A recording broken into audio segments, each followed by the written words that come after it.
in the west part of the Boogie Down Bronx. Bronx strong. Yeah, Bronx strong. And that's where we have BronxNet. And one of the best public and community resources that we have in media. I am so happy to be here and to be part and be a co-sponsor of the Community Media Reinvestment Act. That is a pivotal legislation that has the potential to revolutionize the landscape of media communication and civic engagement across our great state. And with this legislation, what we're looking for is that we must provide platforms for residents to share their stories, advocate for their neighborhoods, and celebrate the rich diversity of our communities. Moreover, they serve as invaluable educational resources, mentoring the next generation of media professionals. I went and I have a walkthrough of the new spaces that BronxNet have in the Bronx, and I was so proud to be part of that and see exactly how young students where they are getting the education that they need and representing the community, contributing to job growth and stimulating innovation in the media industry. But perhaps, most importantly, community media organizations are champions of democracy. They amplify the voices of those who are often overlooked, marginalized, shining a light on issues that matter most to our communities and holding those in power accountable. By supporting the Community Media Reinvestment Act, we are not just investing in local media. We are investing in a thriving and inclusive democracy. Communication and community go hand in hand.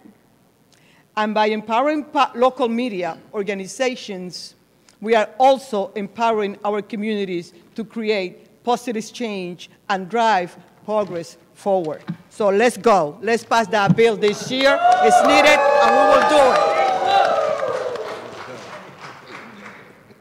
And representing also from the Bronx, a co-sponsor of the Community Media Reinvestment Act, thank you for your service to the people of New York, Senator Louis Sepulveda.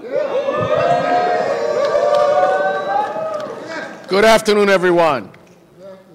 The purest form of communication in any community is public access television. The purest form in terms of transparency of any communication media is public access. The area that allows anyone who wants to engage in media activity, who wants to learn, public access. I can tell you this because I, about 20 years ago, became a public access producer. And I was certified at BronxNet, who I deal mostly with. And it was an excellent, fantastic experience. Now, we need public cable access. We need all the funds we can get. And according to some of the estimates, this particular tax can bring between $250 and $500 million to cable access television. Yep. I'm sure everyone here can use that money, correct? Oh, yes, sir. Yes, sir. So we're going to do our part here in the Senate with my colleagues. I have Senator Robert Jackson here as well.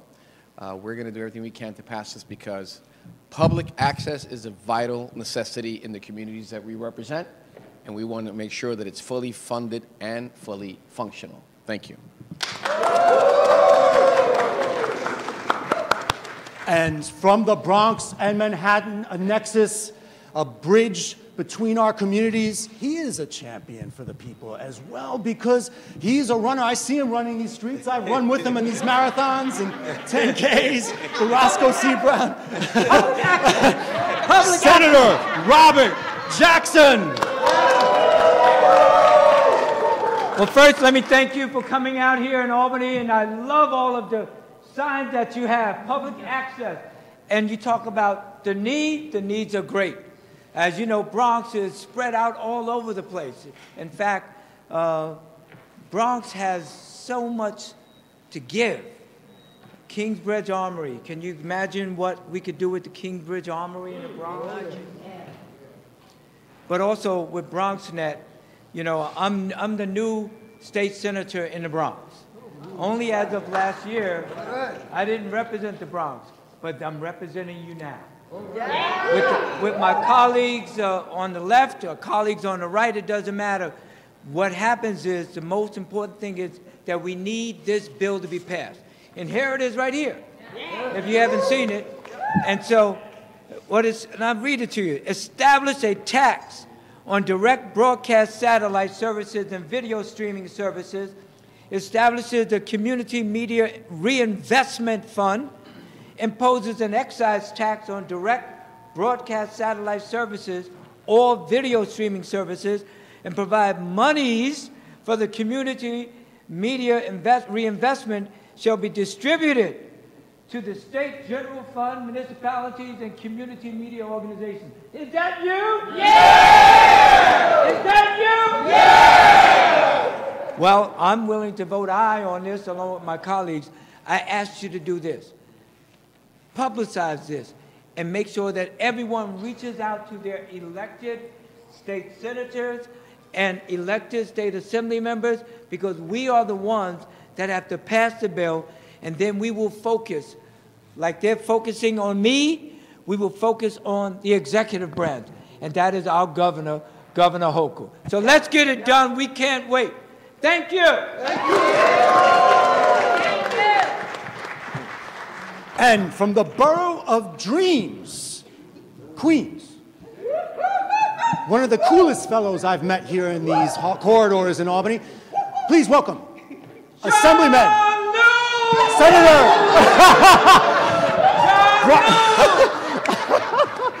Senator John Liu, Bronx Science, represent. All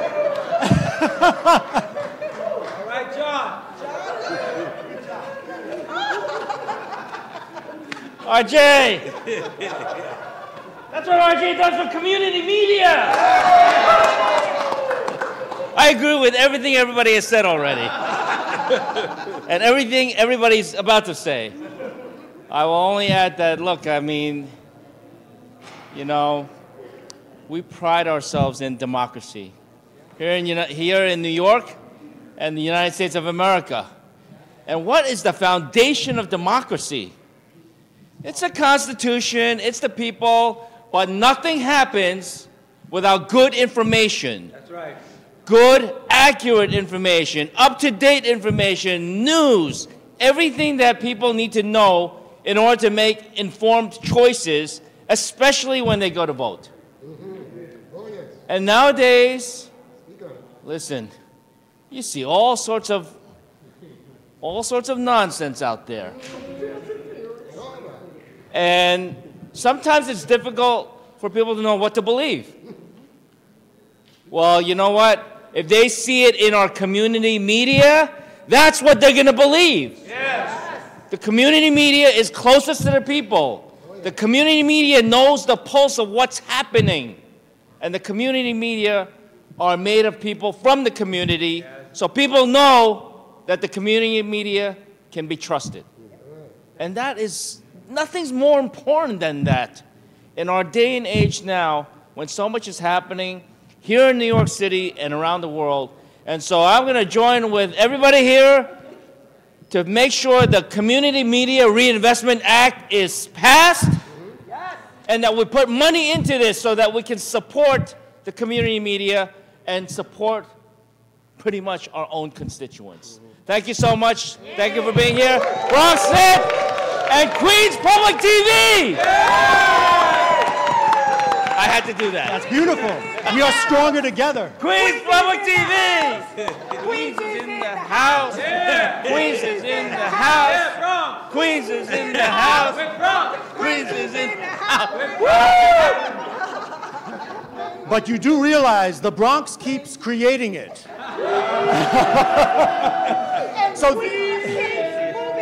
So this is about the creative economy, and it's true. You know, we are building bridges, right? Across this great state. That's what we're doing. We are gathered here. This is community engagement, civic engagement at the heart of public access. And we have a show on BronxNet TV, produced out of MNN and shared across our state, called Makilala TV. And representing the borough of Queens, the borough of Dreams, Assembly Member Stephen Raga. What does Makilala mean? What does Makilala mean to you? Thank you so much. I'm happy to stand in full support of the bill.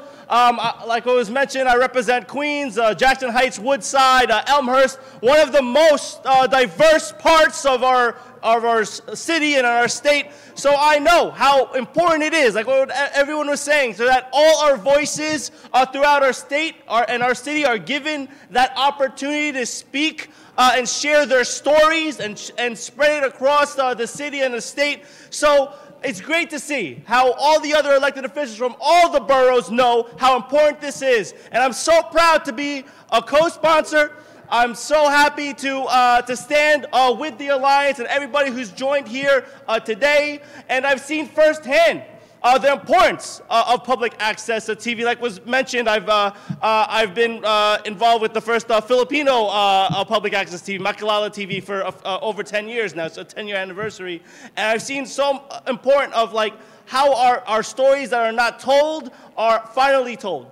And that's through all of our communities throughout Queens. And also, like was mentioned, during how it is today, where people take their information and their media from, especially with social media. You don't know what your algorithm is even going to give you. Last night, the people I watched the Super Bowl with were looking at social media. We're getting the different algorithm on Usher's performance. I'm like, was it good? Is it bad? I don't know. Is it good? So it's so important that on the ground, we know that those that we have our public access resources that are telling our stories, prioritizing our communities on the ground, especially those that are traditionally unheard and who are voiceless. So thank you so much for our communities for coming up here. I'm so proud to support this bill, and in 2024, we're going to pass it here in the Capitol. So there we go. Thank you, Assemblymember Raga, and all of our co-sponsors and sponsors. A round of applause for our state leaders who are championing this bill, the Community Media Reinvestment Act. And there are people across our state that leverage the services that we provide at our community media centers. They take the media education workshops and classes that we provide and get certifications so that they can be a part of positive transformation in our communities, so that they can share their vision and their message with the world via our channels, which are streaming from our communities to the world. And one of those folks that has taken classes at Brick and at BronxNet and is engaged is Miss Kitty Rose, who does a number of shows. Why don't you come up here and just talk about the importance of having access to studios, channels, classes? Oh, wow. I'm never lost for words. Yes, as Max Noble mentioned, I am a public access producer that got my start in 2016 at BronxNet, but because of what New York makes available, I was able to take classes at Brick, and I was able to put my show that's on the BronxNet channel on Brick and Manhattan Network at the same time, and I'm coming for Queens. But I mean, I've done so much in 6 years / 4 years due to COVID because of public access, and it's given me a voice in the community where last year I won the Free Speech Award at Brick, again, allowing us to have the opportunity to not only have a voice, but to make a difference in our community, where literally I get stopped in the street on a regular basis where the people in the community say, I've seen you on television and you made a difference. I saw you on television and I was affected by what you said. So not only am I feeling my own spirit, but I'm feeling the spirit within our community. So that's a beautiful opportunity. Yeah. All right. So sign our bill. Yes, co-sponsor the bill, sign on to the bill, send your message of support for the bill. You can do it on our websites. You can send a message of support. And I am so proud to stand strong with our allies across this great state, including Rosalind Nieves and Al Harris from QPTV. Please welcome Community Development Manager from QPTV, Ros Nieves, and Board Member Al Harris.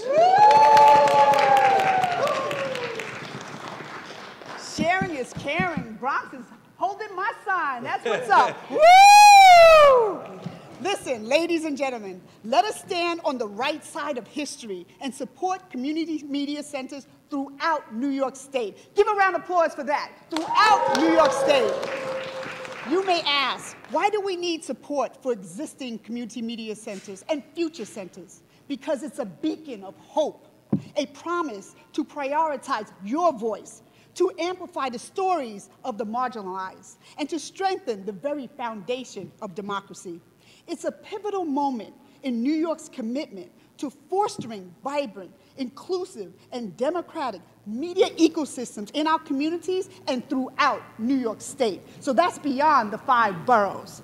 By allocating resources to support municipalities and community media centers, we empower grassroots journalists, storytellers, and activists, and reclaim the narrative to redefine the media landscape across the state from the ground up, because that's what public access is about, from the ground up. Give a round of applause for that.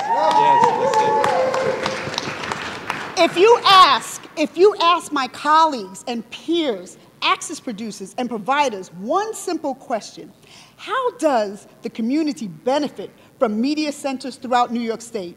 You will hear the echoes of the power of the First Amendment and how it goes hand in hand with television studios, training courses, and access to equipment and services that enriches their lives by the content they create. Hyperlocal voices with content made for, by, and about you. Give a round of applause for that.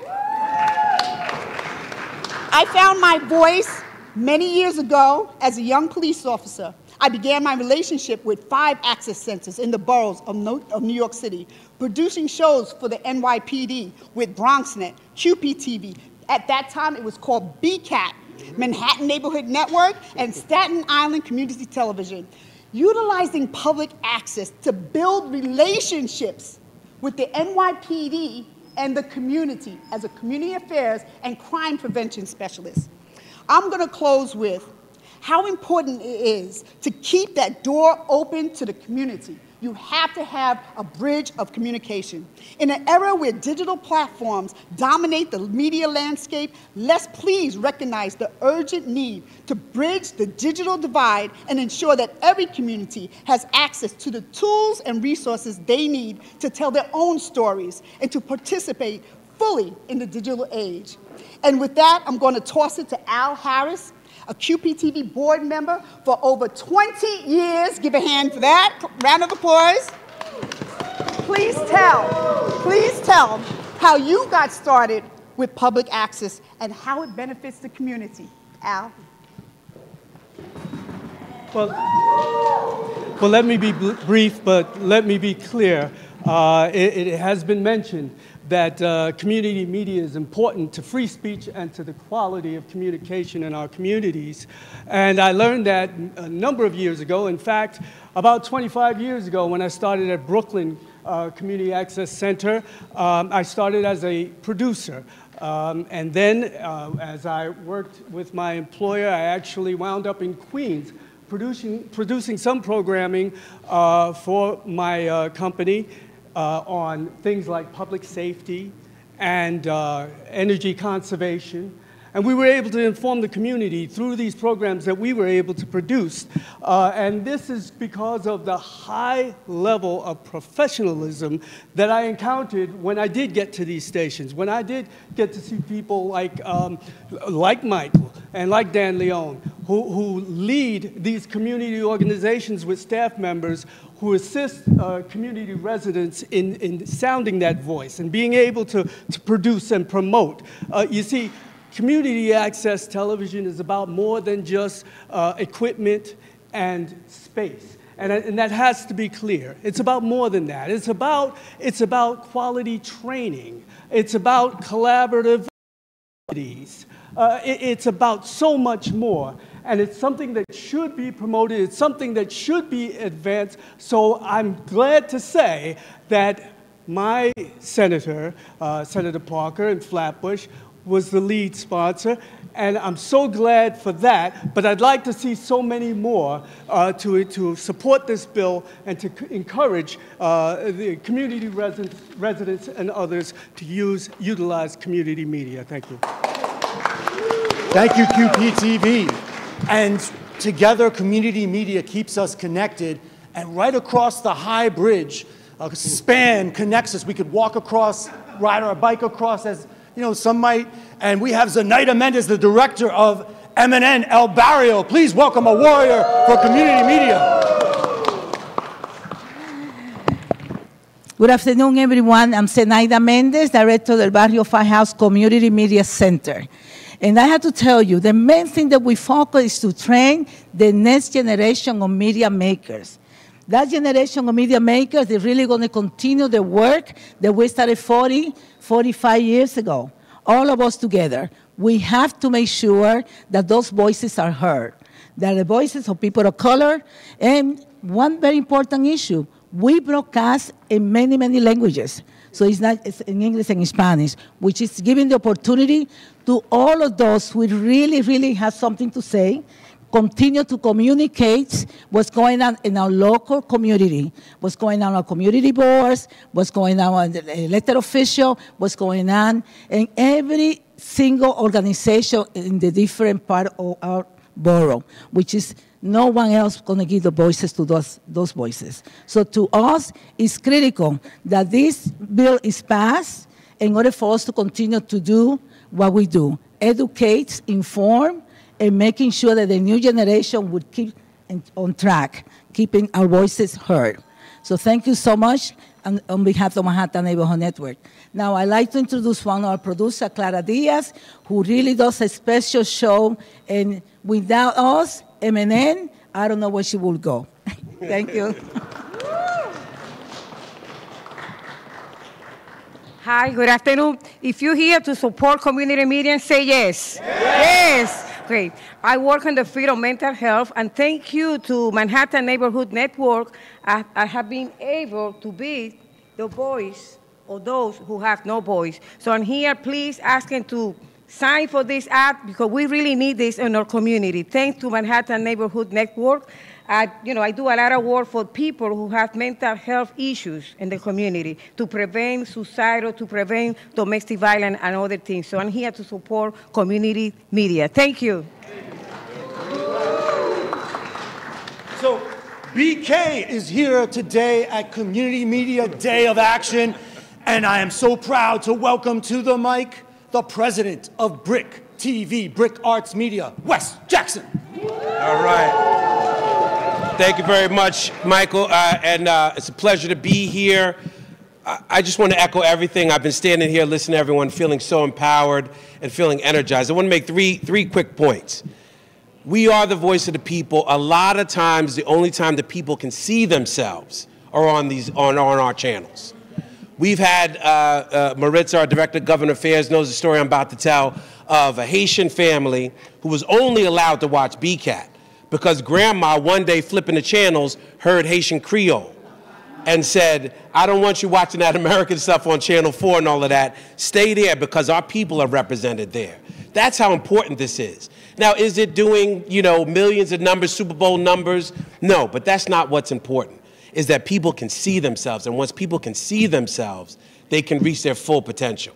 And that's really what everybody is talking about here. That's what we're all committed to, no matter what borough we come from. It's almost irrelevant. The second thing I'm going to talk about, I want to talk a little about the business. Michael said it before. This is a tax. This is not a tax that's going to be passed on to the consumer, right? Am I right? We wrote that amendment to make sure that this doesn't become a punishment to the people. We are for the people. We want these streaming companies, these satellite services, to pay their fair share.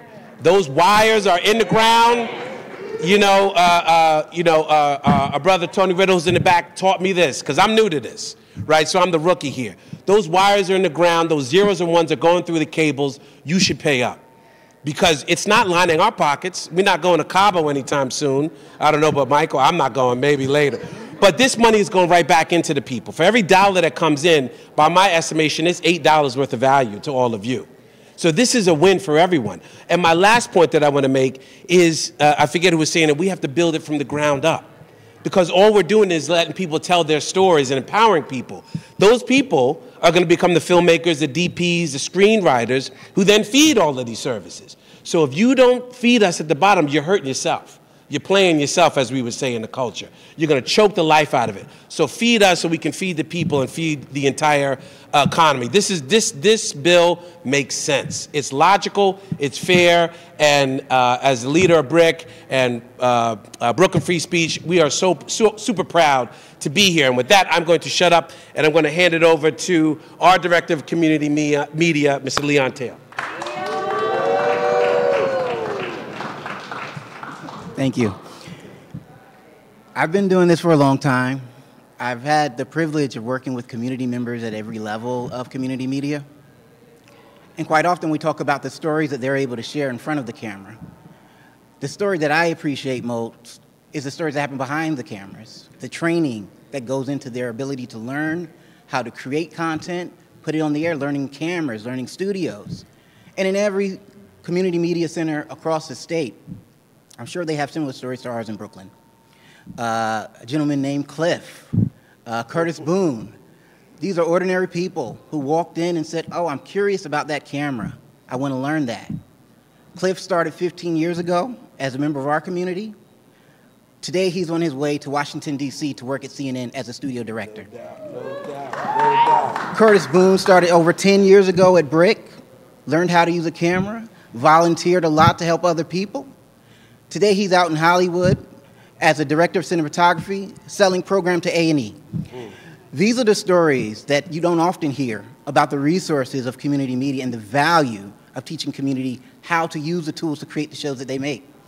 It creates the avenue for someone who didn't pay to go to college to do it, to elevate themselves and their family, and to participate in a meaningful way in the media landscape. And like I said, this is not a story unique to BRIC. I learned it in Manhattan. I see it in the Bronx. It's a story that is told in every community media center across the state. It's why it's important to invest in community media, especially as our technology continues to change and delivery services adjust. The people deserve to grow as the businesses that we are part of grow. So thank you for coming out and supporting. And again, support the Community Media Reinvestment Act. You're investing in your community when you do it. All right. Thank you, Leon. So it's aspirational, as Leon pointed out. These are opportunities for our youth to get career-building experiences, our students, opportunities for our public. And so many BronxNet interns, including one who's here today in high school, started at Bronx as an intern. Now he's a business leader, and he wants to start public access in Rockland County. Noah George, round of applause for Noah George, as well as anchors now who started at BronxNet, their first TV experience at BronxNet. Yelo Uberez at Univision, weekend anchor. Darlene Rodriguez at NBC. Engineers who are now at CBS, like Leslie Peggett, who started at BronxNet in high school. Emmy award-winning animators who got their shot, their start at places like you see here today, community media centers like BRIC, BronxNet, QPTV, Scopeg TV, all across this land. And right here also, his first TV show was on BronxNet, a culinary adventure where you weave mom and pop restaurants into this wonderful tale. Bronx Flavor started at BronxNet, and the host of this show went on to the Food Network and the Discovery Channel's Science Channel. He's a Nat Geo explorer, reporter, and he is a friend of community media. Please welcome Justin Fornell, AKA Baron Ambrosia. Hey everybody, everybody feeling all right today? Yes, sir. Great to be here in Albany. It's great to be here, and I'm very excited just to contribute a small thing to this conversation from the creative perspective. As Michael did mention, I've been fortunate enough to make a career out of production, and right now I have a show called Unexplained, Unexplored on the Discovery Channel that you could see in 170 countries around the world. And I feel, but I will say, for the success I've had professionally, I've never been as happy or creatively fulfilled as I was doing Bronx Flavor BronxNet. And I'll explain why. It's because when you get to the international, national level of production, there's so many cooks in the kitchen that oftentimes the thing that was funky, the thing that had a lot of soul gets homogenized and drained because there's so many people who have so much interest in it.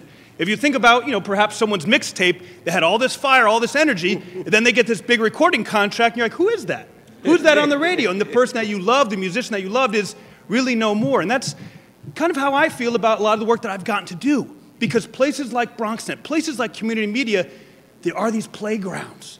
They're playgrounds where you can discover, you can elaborate, beautiful creators like Rena Valentine, who I got to play with and learn with. And then you have something that is unique because you're playing to that community. Oftentimes when I go to a big board meeting and I say, I want to do this story about the ancient land of Punt in Somalia, they say, but what about Ma and Pa Henderson in Nebraska? And that would be it. You're like, but, so if you're at a place like BronxNet, you are playing to your community.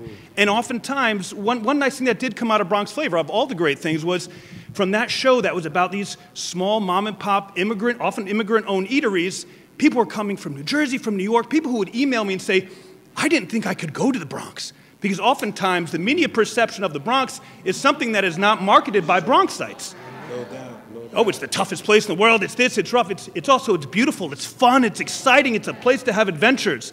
And even within the Bronx, I would do a show about an Albanian restaurant. I'd get an email from a Jamaican family who said, we didn't know we could go there. But we went, and we were welcomed. So that's the idea, is that when programming is made for the community, within the community, it can actually accomplish things for the people who live there. And if it's only told from outsiders, guess what? They're going to take the cheapest thing, and they're going to throw it. Oh, the Bronx is dangerous. The Bronx is loud. The Bronx is crazy. As opposed to people within, it's like, well, we live here. This is a beautiful place. This is where people raise children. This is where dreams are formed. And so with that being said, shows that went after we made Bronx Flavor, CNN, Anthony Bourdain came and did a show about the Bronx. Andrew Zimmern came and did a show about food in the Bronx. And this is all because things like BronxNet had a track record. And they were watching me like, oh, that's not the Bronx that I thought. There's more than, hip-hop and the Yankees. There's more. We can go there. And so that's why it's so important that the Bronx and places like the Bronx and any place that has community media continues to not only claim their own narrative, but form their own narrative, tell their own stories from within, and let that be what the world sees, because that is the truth. Thank you. Amen. Correcting the misrepresentations. Community media is authentic TV, and we are stronger together. And from Strong Island to the Bronx, North Shore Community Television, welcome, please, Erica Bradley. Oh, okay. Oh, there you, come on. First of all, I want to thank BronxNet for doing this, and all the assembly members and senators who have sponsored, co-sponsored. It's really amazing. Thanks for everybody being so excited and fired up. The reality for me is that, I don't want to be here. I want to be in my office. I want to be in my studio. I want to be working with my community. And right now my doors are shut because I need to be here because I'm too concerned about, in 5 years, will I be able to do programming with my community? What's going to happen in 5 years? That's not 10 years. That's not 20 years. Friday I went and I spoke to Southampton and I spoke to East Hampton. Yesterday I went to Rhinebeck. We're all in the same boat. 5 years, 10 max. This streaming bill is going to save us. It's certainly going to help us, but I think it's going to save us. It's serious. And it's not just for our community media centers. That money goes to the municipalities. It goes back to the community. It's going back to you. So it's really urgent to reach out to your legislators and support this bill. Thank you. Thank you so much. I've been so proud to work with so many great people across this state, and this brings us together, Community Media Day of Action, and I'd like to welcome up the chair, the president of the Alliance for Community Media New York chapter, Anthony Arion. Michael, you're just the best. I love your leadership. And I'm Anthony Arion. I represent all of New York State, actually, from the Alliance for Community Media of New York. It's an affiliate of the national ACM. So it's acmny.org. And as I said, I represent all, I'm very proud. I'm from Queens originally, actually, but I live in the country now. And I worked in the film business as a gaffer for 25 years, as a IATSE, a neighbor gaffer. And when I did my local government and educational channel as a one-man band, I was sucked in by the beauty of this. I wasn't, you know, on a big crew. I wasn't selling some little product on a commercial. This was my community I was affecting. People were getting their information, participating in the government, say, you didn't think about this with this law. And the educational channel I ran for 17 years, because they didn't have a budget themselves. I said, I'll run it along with the other. So I just worked myself to death, but it was a passion, because I see what good it does in the community. So in those two channels, we didn't have a public access channel per se, but I taped everything I could in the town, all of the events, the concerts, that slice of life, and I was so hooked by how much good it does in my local community. So we're, as Erica was saying, we are really in danger of losing our funding, because, you know, the cable industry was the only one being taxed for all these years. This bill changes that, the Community Media Reinvestment Act. And it is urgent because, as chair of this, you know, organization for all these years, I've seen many small stations, particularly in upstate New York, go dark. And we have a few that may not even last out the year without this bill. And these are big community media centers and small ones in small towns. So I feel for the cities and I feel for the towns, because I've lived in both. So we really need to support this bill. And the point is that 30 other states have been taxing digital media. Is New York going to be the last one to take this money? This enormous amount of money that's going to help, you know, all of our local taxes and the community media that exists or needs help in getting going, and the jobs that will be created. I sit on the Northeast Region Board. I know many people who from New York originally that had to work in Massachusetts or Connecticut or New Hampshire, because we didn't have community media jobs here. What's wrong with creating local jobs in your town with the money that comes back to your town by population? This is genius. It's going to help educational channels come back. It's going to help us in so many ways. Please support this bill. You'll go to the portal, acmny.org, and support the bill right away. Thank you, Ariane. And we do have forward-thinking thought leaders here on the national level for community media. And please welcome with me to talk about really how this bill is for the entire state. Rural communities, upstate, downstate. Please welcome the former president of the Alliance for Community Media, Anthony Riddle.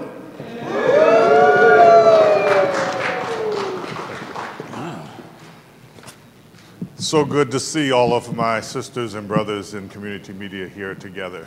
It makes me feel really good. It makes me feel like I'm with the people that really understand what this is about. We all have different reasons for being here. We all have different reasons that brought us to public access in the first place, whether it's a story, whether it's an aspiration, whether it's a cause. We all have our own stories. So I wanted to tell you mine and why it's so important to me. All of you have heard about Juneteenth by now. There was a time when that was a very unknown occurrence, except in small circles. It's become a big deal, but I want to say why that's an important thing. Sometime January 1st, 1861, President Lincoln signed the Emancipation Proclamation that declared that all people should be freed from slavery. In June of 1863, the word finally made it to Galveston, Texas. That meant for 2.5 years, people were born into slavery that should have been born free. It meant for 2.5 years, people died in slavery that should have died free. It meant for 2.5 years, people gave their sweat to a system that chose systematically not to give them the information they needed to be free people. And that's why we're here.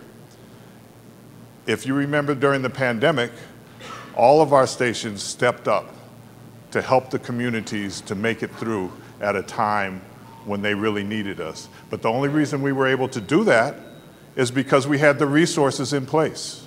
and because we had the technology in place, because we had the technological understanding of how these things could be used to benefit the community. We didn't wait until there was a pandemic and then go ask for these resources.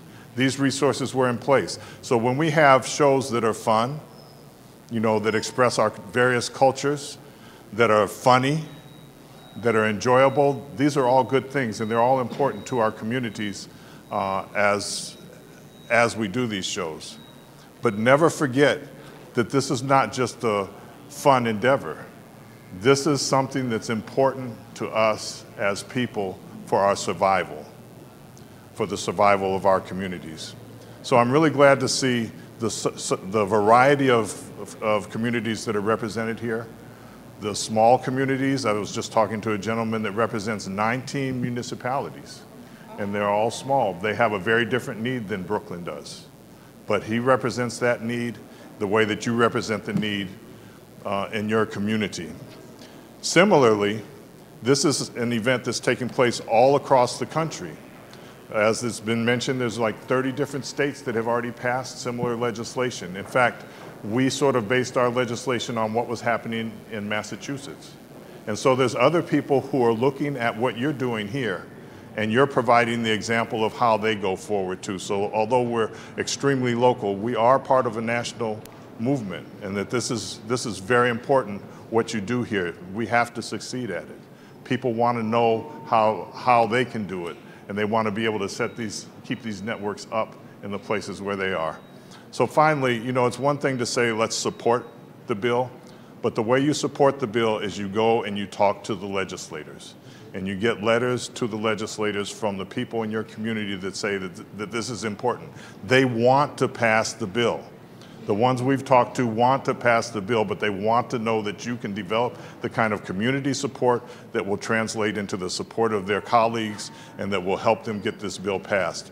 We have to do it this time. We can't wait till next year. We've already been at it a little while. We've got to get it in the budget, and we've got to get them to pass it during this session. I'd like to see you all again. I hope we don't have to do it this way. Anyway, but thank you all for coming here, and thank you for being so supportive. Thank you for Michael and Anthony, and I won't name everybody, but everybody who's put so much effort into pulling this all together. It's really a beautiful thing. Thank you, Tony Riddle. And thank you all for participating in community media gathered here today. You are community leaders. And a community leader who does a show at BronxNet. She premiered her first show just last week on BronxNet television after taking a media education class and getting a certification. So proud to have you at the BronxNet Media Technology Studios in the South Bronx with advanced production stages, innovation labs, and more. Please welcome Shaniqua Charles. Thank you so much. Wow, this is absolutely amazing, the show of community that comes together when we need something done. And I just want to say, can I share a quick story with y'all? I know we've been here for an hour, right? But the quick story is that I've been in the community as an organizer and an activist and a leader in social justice issues for over 30 years. The executive director of my own organization for 10 years.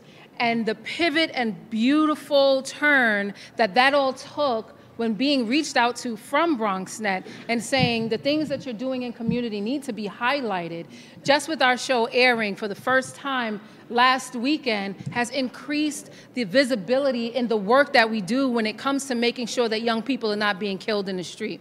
When it comes to fires happening in our community and we're raising money to bury people's loved ones, to ensure the fact that the elders in the community feel safe when they're walking the street with our young people, because for so long they've been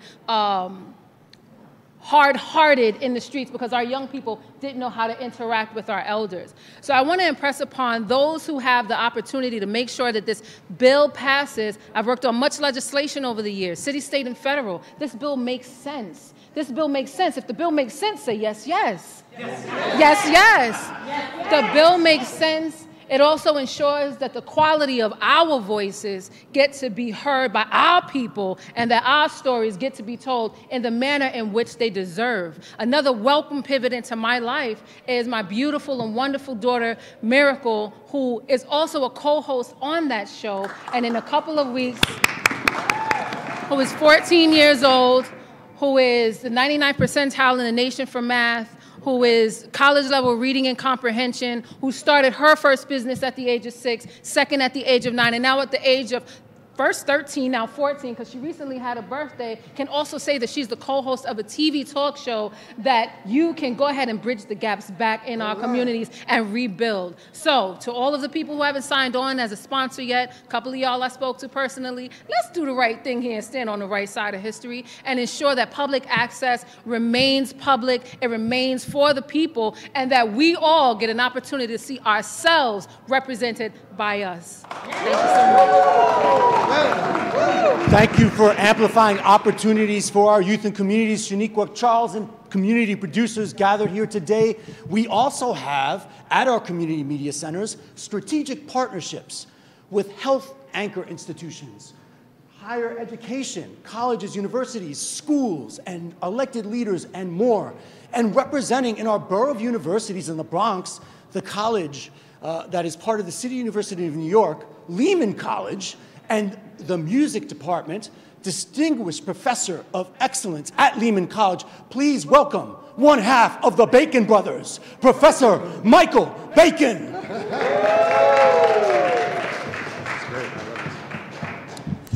So I'm here to bring a little bit of Hollywood cachet. I actually asked my brother to come up with me today, and he was too busy, but by the authority vested in me, everybody in this room is now 1 degree of separation from Kevin Bacon.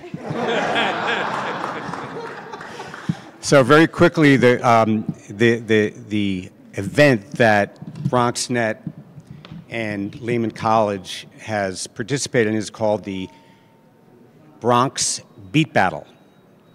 And the first Bronx Beat Battle was between Lehman and Osis College. And now it's getting bigger and bigger. So we're going to try to move it into some of the other boroughs. So QPTV, we're coming.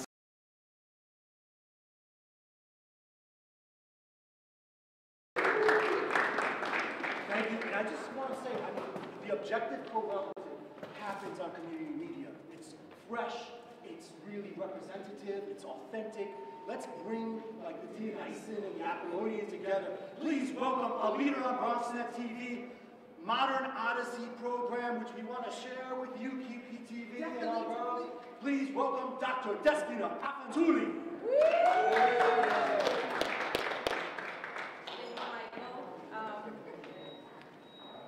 It's an honor for me to be here today for the second consecutive year and participate in the Community Media Advocacy Day. We're here at Capitol Building for a very important reason. We're here to support the Community Media Reinvestment Act, a bill in both the New York State Senate and the New York State Assembly that will support the future of public, educational, and governmental community media around New York State.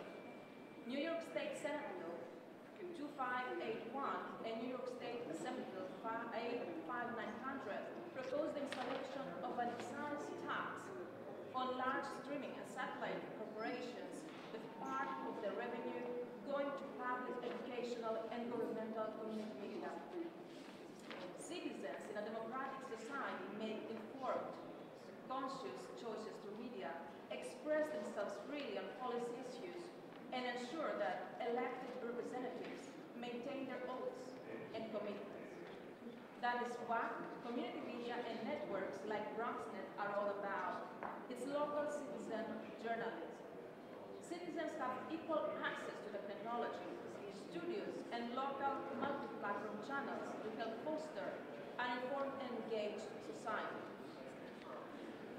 While the media, as the fourth estate, have a great power and responsibility in a democratic society, community media contribute highly to re-engage in communities on the periphery.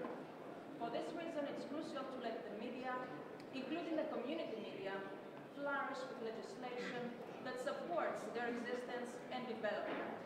I thank BronxNet and especially Michael Maxnobi for offering me the opportunity to share my Modern Odyssey program by BronxNet, reporting untold, underreported stories that matter. And remember, it's not only about the survival of the media, it's all about saving quality journalism, including community quality journalism, and journalists who strive for excellence. Support investigative journalism and specialist reporting. Free media indicate the quality of democracy, and democracies thrive when there are better opportunities for citizens, greater outcomes for communities, and more just societies. Thank you. Thank you, Dr. Aklantuli. And also from BronxNet, we're going to bring a group of people because I am told, well, our channels are going to stay open, but we have to clear this Senate gallery, unfortunately. But I want to bring up Rita Valentin, who spotlights the arts and culture, Michael from QPTV, and Joseph Aldularge from Queens, QPTV, as well as Walter Sanchez and Ray. All right, so I'm going to keep it really short, okay?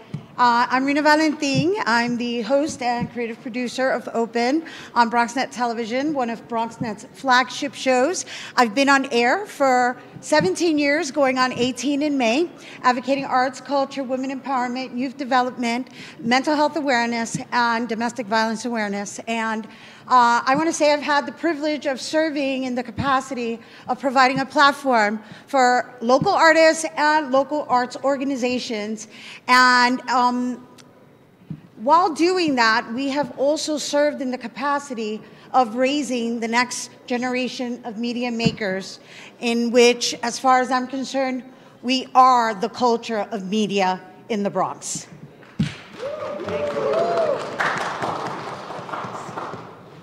Good afternoon. Good communication is good medicine. My name is JJ Abularaj. I'm a pediatrician, and I just completed 41 years as a chairman of pediatrics in our great city. Thank you, yeah, 41 years. 4 years ago, the hospital came to me and asked me to improve communication between doctors and patients. So, have you ever been in an emergency room? Have you ever had a family member in an emergency room? Have you ever been admitted to an emergency room?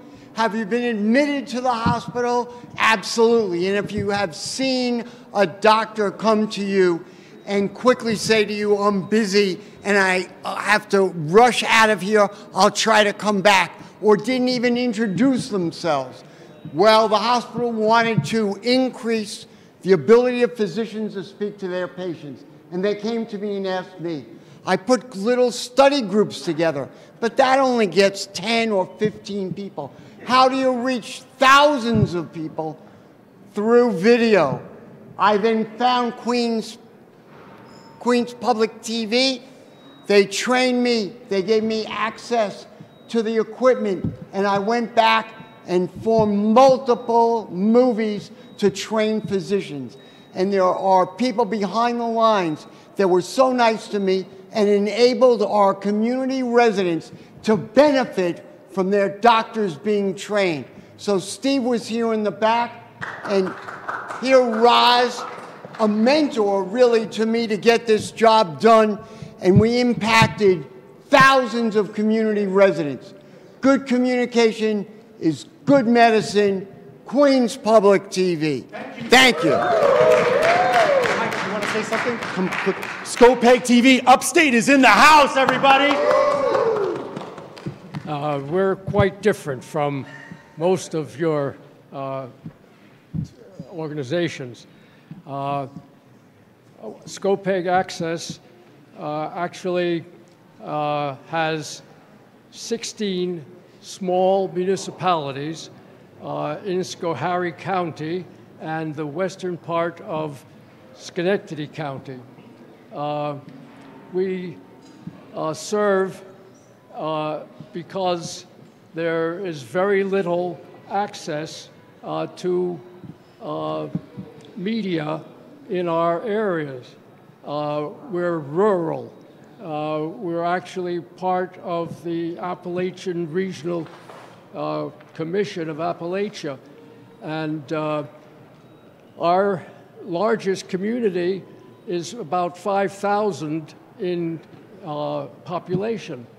Our access covers the County Board of Supervisors meetings so that our local rural residents can see their representatives and respond to them at their convenience on demand. We cover local town boards and village board meetings, boards of education meetings. We've trained teachers to use video in their classrooms. And at this point, we're trying to expand, and this bill will absolutely help us to, for example, hire additional videographers so that we can cover local events, parades, our fair, and all the important elements of our community life. Thank you. Thank you, QPTV. Ray Allen, Cheryl Timms, Nellie Van Dyke, and we've got Cool Clyde and Donald. Let's close the show together here, guys. Yes. Come on up here. And Walter Sanchez, come on up here. Cheryl Timms, where are you? Mental Health and You on BronxNet. Ray Allen, World's Indigenous People on BronxNet TV. That's right. World's Indigenous People we were one of the first access producers on BronxNet. World's Indigenous People won the first Beta Award for educational programming, and we are still here. So please support community media.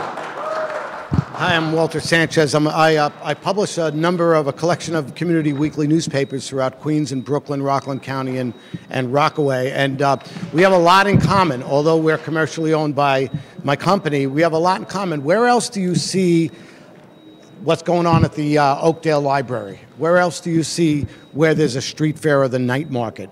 We need media like this. Crucial, crucial. I'm really inspired that the legislators were passionate about this. They see the light. Now we just have to get a few more to sign on, and you're right, we have to get them to sign on to this bill, not just vote yes. Yay! Thank you so much. My name is Donald Hyman. I'm with Open Stage Media here in Albany, upstate New York.